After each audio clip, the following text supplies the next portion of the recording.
যার ঈমান নাই তার আমলে সলে আল্লাহর দরবারে আল্লাহর খাতায় লেখার কোনো অপশন নাই। আগে ঈমান তারপর আমলে সলে, আগে ঈমান তারপর দান, আগে ঈমান তারপর সালাত, আগে ঈমান তারপর আল্লাহ সুবহানাহু ওয়া তাআলাকে ভয়।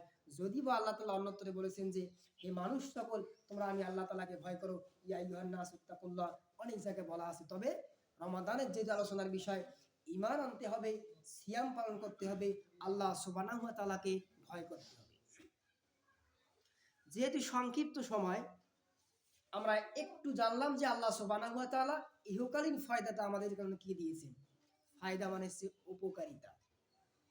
আমরা এখন জানবো যে আল্লাহ তাআলা যেহেতু বললেন যে ইয়া আইয়ুহাল্লাযিনা আমানু ওয়া কুনু ইয়াত্তাকুল্লাহ, যারা ঈমান এনেছে আল্লাহ তাআলাকে ভয় করেছে, যারা মুত্তাকি হয়েছে, লাহুমুল বুশরা, তাদের জন্য আছে সুসংবাদ, ফিল হায়াতিদ দুনিয়া ওয়াল আখিরাহ। আমরা দুনিয়াতে একটু জানলাম, এখন জানবো যে ফিল আখিরাহ, তথা আমাদের জন্য আখিরাতে আল্লাহ তাআলা কি সুসংবাদ দিয়ে রেখেছেন।